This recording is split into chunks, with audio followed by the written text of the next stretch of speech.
तो आज का जो हमारा टॉपिक है वो टॉपिक है डेब्ट चैलेंज।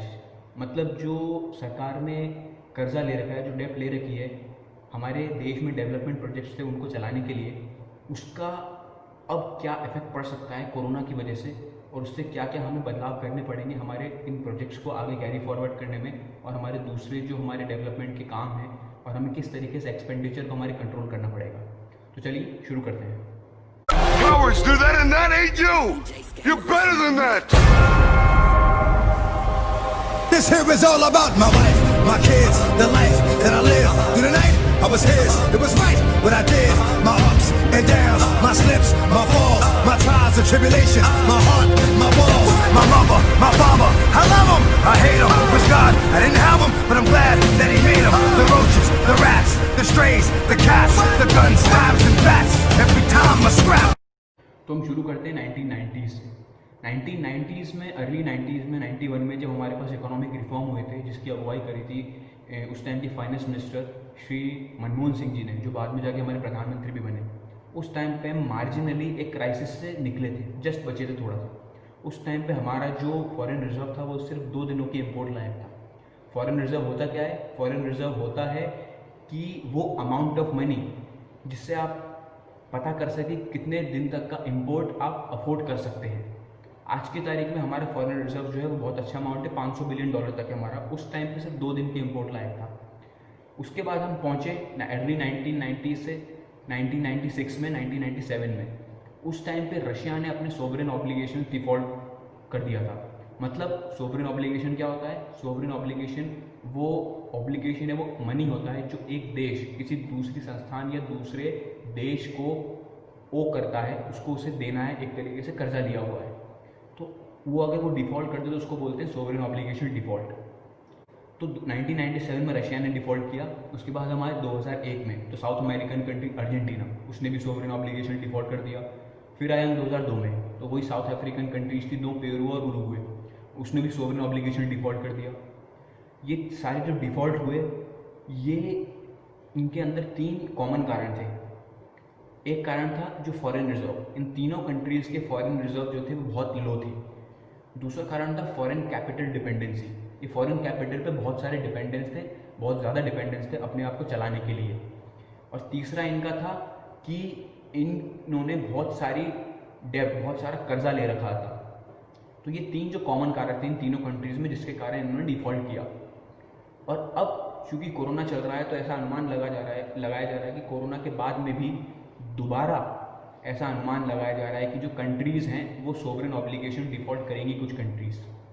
हम स्पेसिफिकली इंडिया के कंटेक्स्ट में बात करें तो आज की तारीख में इन तीनों कारण में से एक कारण जो है वो है फॉरेन रिजर्व्स। वो हमारे पास आज की तारीख में भरपूर मात्रा में $500 बिलियन या $0.5 ट्रिलियन है, जिससे हम 12 महीना आराम से निकाल सकते हैं। लेकिन अगर हम बात करें स्पेसिफिकली लोन की, डेब्ट की, तो उसमें हमारी जो है कुछ समस्या है। कंसिडरेशन का पॉइंट है कि अभी जो सरकार है उसका जो फोकस है मेन, कि वो जो है फिस्कल डेफिसिट को कंटेन करने में ज़्यादा ध्यान दे रही है। तो ये चीज़ है जिसके बारे में आगे डिस्कस करेंगे। तो अगर हम डेब्ट की बात करें तो हम स्टार्ट करते हैं अर्ली 90s से। जब 91 में हम इकोनॉमिक क्राइसिस से जस्ट बचे थे, तो उस टाइम पे हमारा डेब्ट था वो हमारे जीडीपी का 77% था। फिर आया 1996, जब हमारा डेब्ट जो है वो जीडीपी का 77% से कम होकर 65-66% तक पहुंच गया। लेकिन 2004 में दोबारा वो बढ़ गया और 82-83% ऑफ जीडीपी तक पहुंच गया।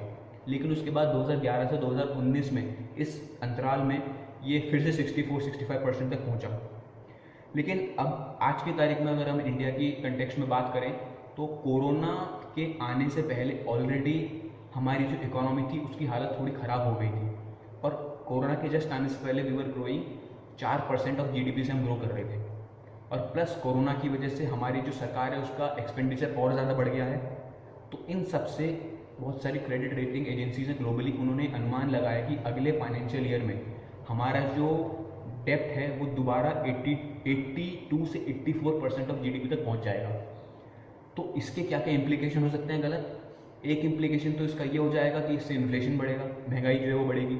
दूसरा होगा कि इससे हमारी जो रुपये की वैल्यू है, हमारी करेंसी, उसकी वैल्यू डेप्रिशिएट हो सकती है। तीसरा होगा कि इससे कैस्केडिंग इम्पैक्ट इसका पड़ सकता है बैंकिंग सेक्टर में। और जैसे ही बैंकिंग सेक्टर में इसका इम्पैक्ट पड़ा तो वो अल्टीमेटली सरकार को वहाँ पे रेस्क्यू के लिए आना पड़ेगा, क्योंकि जो भी बैंकों में डिपॉजिटर्स ने डिपॉजिट्स कर रखे हैं, अपने मनी जो डिपॉजिट कर रखा है, अगर उन डिपॉजिटर्स को कोई समस्या आती है तो सरकार की जिम्मेदारी है कि उनको समस्या से निकालें।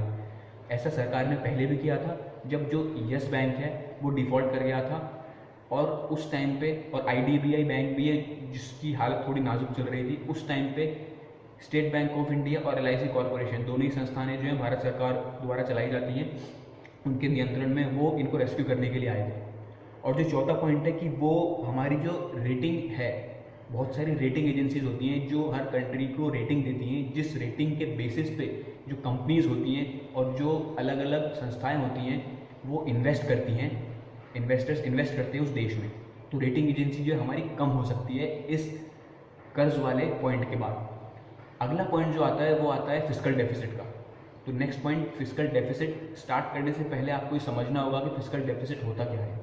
देखिए, कोई भी सरकार जो एक्सपेंडिचर करती है और जो रेवेन्यू जनरेट करती है उसके बीच का जो डिफरेंस होता है उसको हम बोलते हैं फिस्कल डेफिसिट।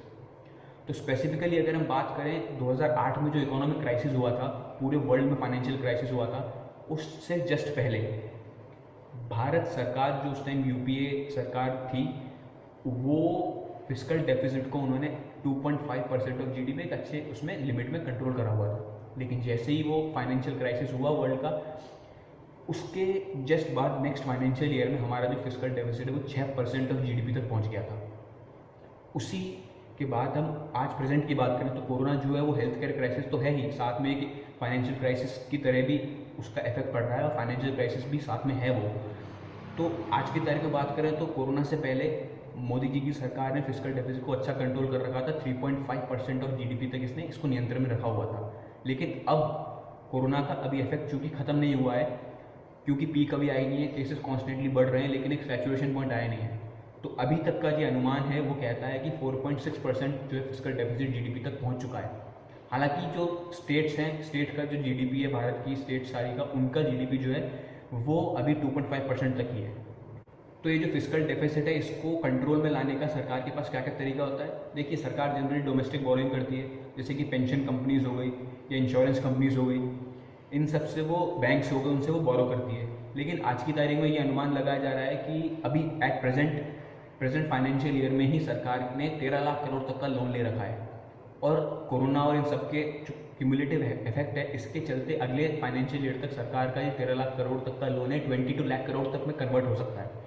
तो इसलिए लोन और लेना जो है उसमें दिक्कत है। इसके अलावा एक और जो इम्पोर्टेंट कारण है फिस्कल डेफिसिट कंट्रोल करने में जिससे दिक्कत आ सकती है वो है कि कोरोना से पहले जो स्टेट्स थी भारत की, उनके पास ये अनुमति थी कि उनकी जो भी GDP है स्टेट्स की, उससे उसका 3% जो है वो लोन ले सकते हैं, डेप्ट ले सकते हैं। लेकिन चूंकि कोरोना की वजह से बहुत सारी स्टेट्स हैं वो स्ट्रगल कर रही हैं, उनको रेवेन्यू जनरेट नहीं हो रही, तो रिलैक्स करते हुए इस नियम को भारत सरकार ने 3% वाले को 5% ऑफ स्टेट GDP तक की अनुमति दे दी है लोन लेने की।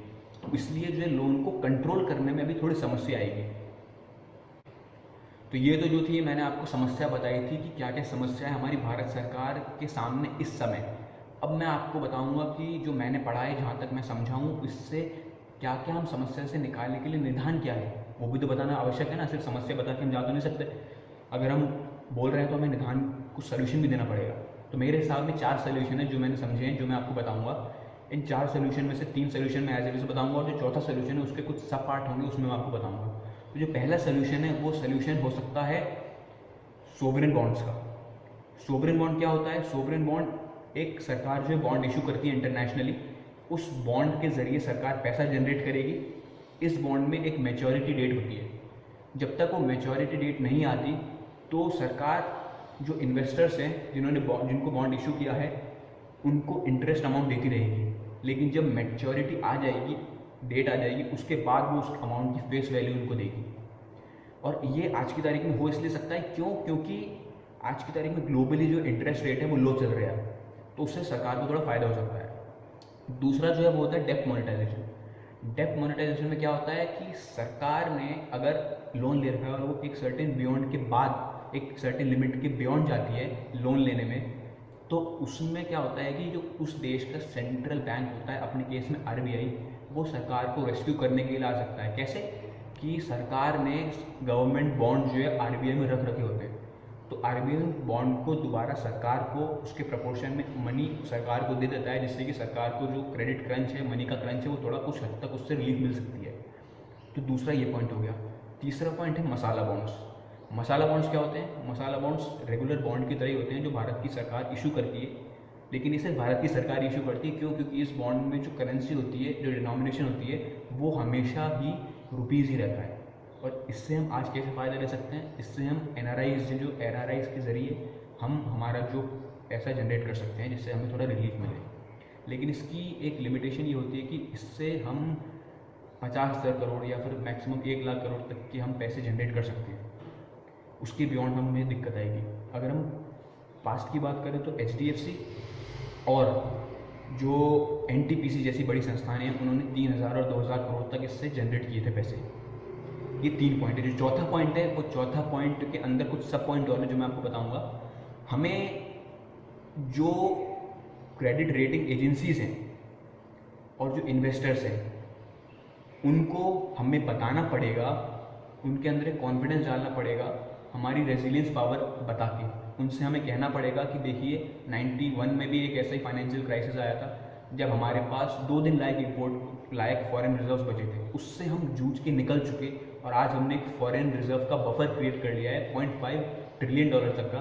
तो आप हम पर कॉन्फिडेंस रखिए कि हम आगे भी इस स्थिति से भी, इस परिस्थिति से भी जूझ जाएंगे और निकल जाएंगे, निपट सकते हैं। दूसरा जो है कि हमारे यहाँ जो डेप्ट हमने ले रखी है, जो फिस्कल डेफिसिट का इशू है, इन सारे इन्वेस्टर्स को और इन सारे जो क्रेडिट रेटिंग एजेंसीज हैं, जिनके बेसिस पर इन्वेस्टर्स का सेंटीमेंट बनेगा कि वो उनको इन्वेस्ट करना है नहीं करना है, क्योंकि पूरा एक काम सेंटीमेंट और कॉन्फिडेंस ही बनता है, तो उन्हें हमें एसओपी, स्टैंडर्ड ऑपरेटिंग प्रोसीजर, पूरा प्रोसेस बतानी पड़ेगी कि हम जो है हमारे फिस्कल डेफिसिट है और हमारी जो डेप्ट है उसको हम इतने टाइम फ्रेम में कम कर लेंगे जिससे कि इनको कॉन्फिडेंस आए कि अगर ये इन्वेस्ट करेंगे तो इनको नुकसान नहीं होगा।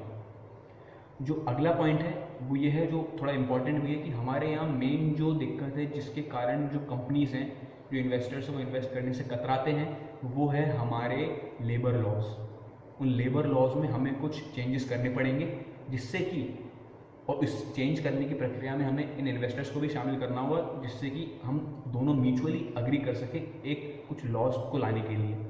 और जो एक और इम्पॉर्टेंट पॉइंट है जो हमें इन्हें बताना पड़ेगा, वो ये कि हमारा फाइनेंशियल सिस्टम है, जो सेक्टर है, उसमें हमने बहुत सारे रिफॉर्म करे हैं, जैसे कि इंसॉल्वेंसी एंड बैंक्रप्सी कोड हो गया, कुछ स्ट्रिक्ट हमने उसमें चेंजेस करे हैं, जिसके कारण कि हम आज एक ऐसी स्थिति में कि हम किसी भी समस्या से निपट सकते हैं।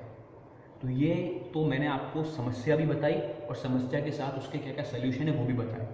देखिए, कोई भी क्राइसिस होता है, कोई भी समस्या होती है, तो आपका काम क्रिटिसाइज करना होता है, लेकिन सिर्फ और सिर्फ क्रिटिसाइज करके आप अपने रास्ते, और जो समस्या को जूझ रहा है समस्या से, वो अपने रास्ते, ऐसा नहीं। अगर आप क्रिटिसाइज कर रहे हैं तो आपकी जिम्मेदारी बनती है कि आप एक उसका सुझाव भी दें, जिस हद तक आप समझ पा रहे हैं उसका सुझाव दें।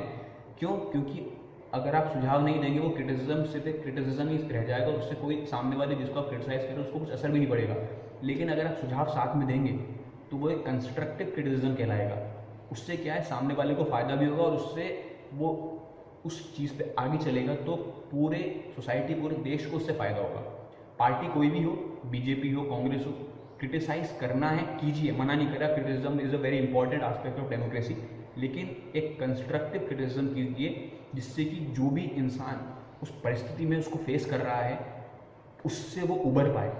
जिस हद तक आपका क्षमता हो उस हद तक आप समस्या का समाधान बताइए, क्योंकि ये जो मैं बना रहा हूँ, ये जो नॉलेज है, ये लोगों तक पहुँचेगी तो उनको भी इससे फ़ायदा मिलेगा, उनको भी लाभ मिलेगा। तो आपको ये पसंद आए मेरा वीडियो तो इसको लाइक कर दीजिए और शेयर कर दीजिए, जिससे लोगों तक बात पहुँचे, और नीचे सब्सक्राइब कर दीजिए चैनल को। Thank you.